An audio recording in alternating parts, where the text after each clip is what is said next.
So spoiler warning for today's episode, I'm going to slightly touch upon the topic of creator rights within the world of comic books. It's not going to be a definitive take on the argument because there's a lot to discuss, and really I'm just focusing about one creator in particular. There's been a lot of movement recently to get this particular creator the credit he deserves, and the recent events that just transpired is like a big FU to him, so that's why we're touching upon it here. Without further ado, on with the show. So a few weeks ago, they announced who will be getting a star this year on the famous Hollywood Walk of Fame. If you're wondering what this has to do with comics, it's because Bob Kane is getting a star. And if you don't know who he is, we can't be friends. All you really need to know about Bob Kane is that he created Batman. He's also only the second person from the world of comics to get a star, the first being, of course, Stan Lee. Since there's no category for comic books in the Hollywood Walk of Fame, both Bob Kane and Stan Lee are being categorized under movies, which, if we're being honest, that's where we mostly know their characters from anyway. Now, Bob Kane died in 1998, so this is a posthumous honor. But even still, the fact that they're honoring the creator of one of the most popular comic book characters ever, maybe the most popular comic book character ever, is remarkable. And what better time than the 75th anniversary of Batman to honor his creator? Okay, I should probably talk about why creators in quotes. Sit back, maybe grab a pen and some paper, because I'm about to give you a history lesson. Back in the 1930s, there were two companies that would eventually merge to become the DC Comics we know today. Detective Comics Inc.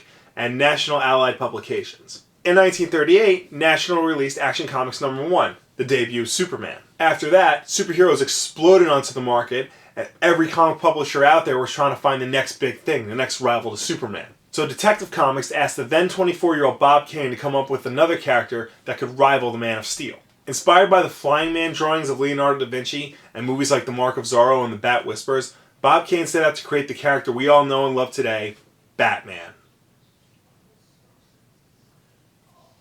Yep, this is actually Bob Kane's original concept design for Batman. An all-red suit, blonde hair, a domino mask, bat wings instead of a cape.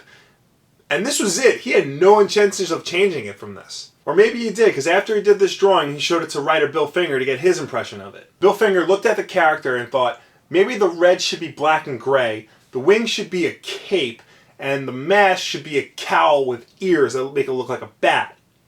Starting to look familiar now? From there, Finger also came up with the idea to give the character a secret identity and the name Bruce Wayne. He also came up with his partner, Commissioner Gordon. So really, while Bob Kane may have come up with the initial idea for Batman, it was really Bill Finger who created the Batman that we know today. The two went to go work on Detective Comics #27, Bill Finger writing and Bob Kane drawing.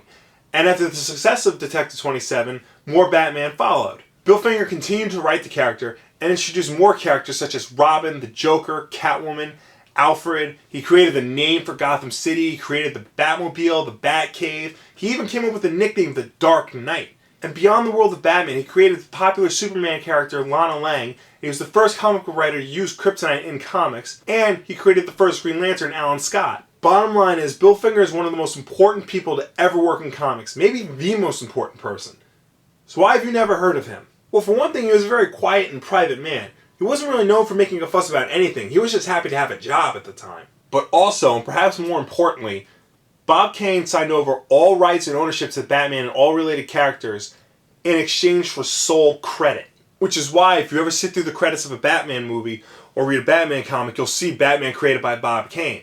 And only Bob Kane. Despite the fact that, let's not forget, this was his idea for Batman. Now, like I said at the top of this episode, creator rights is a big deal in the comic books industry, especially today. Many old school comic book writers have been coming forward trying to receive compensation and or credit for characters they created in the past.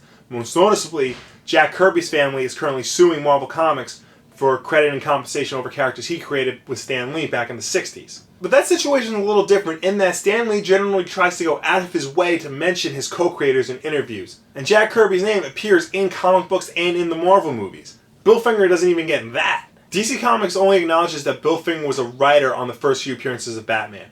They give no mention of him being a part of the creation of the character. Which I guess they technically can't because of the deal they worked out with Kane many years ago.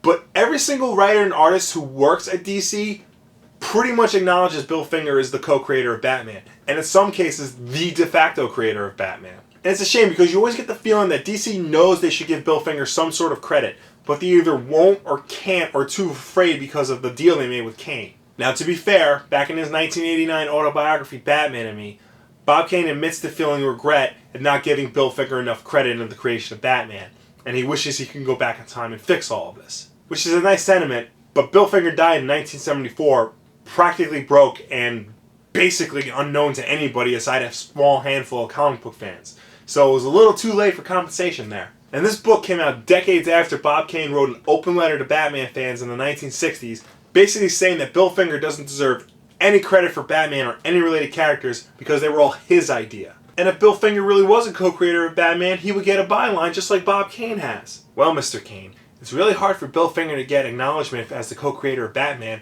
when you screwed him and basically everyone else out of ever receiving credit for creating anything in the Batman universe. Why am I getting mad at a dead guy? Now, perhaps it's not fair to me to get mad at Bob Kane. The man's not alive to defend himself.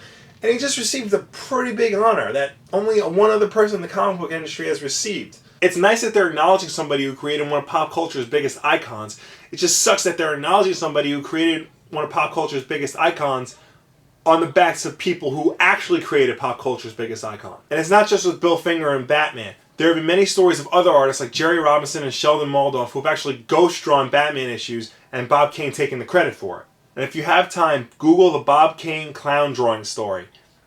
Pretty interesting. The weirdest thing about this Walk of Fame announcement is that awareness and activism for Bill Finger is at an all-time high.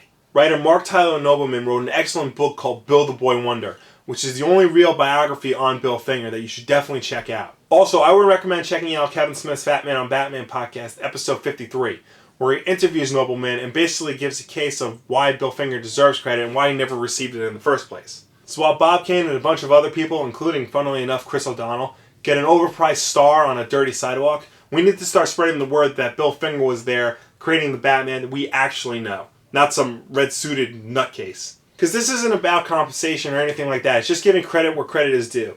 And the ultimate victory will be when you open up a Batman comic or you watch a movie on the big screen, it'll say Batman created by Bob Kane and Bill Finger.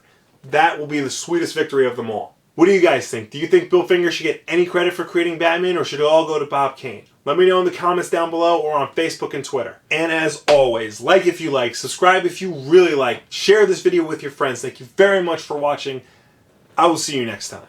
I think it's pretty safe to say that from the get-go, comics were designed to be appealing to male readers, specifically young boys. They feature predominantly male characters in genres that are considered more male-focused, like action-adventure, sci-fi, detective stories, so forth and so on. It's I mean, everybody wants to go to Comic-Con because now it's so big. Everybody's like, oh, I gotta try it. And if you know somebody who's going, you're gonna probably want to go with them. But you need to enjoy what's happening. You need to enjoy what's going on there. Yeah, otherwise, like, you're miserable and you get stared at, which is not fun. Okay, real quick before I end this, in response to Bob's video from Monday, I'm just going to list 3 video game soundtracks that I think are really good and you should listen to, like, right freaking now. First up, Bionic Commando Rearm. I bought the soundtrack actually before I ever played the game, and it surpasses the game in every capacity. It's that damn good.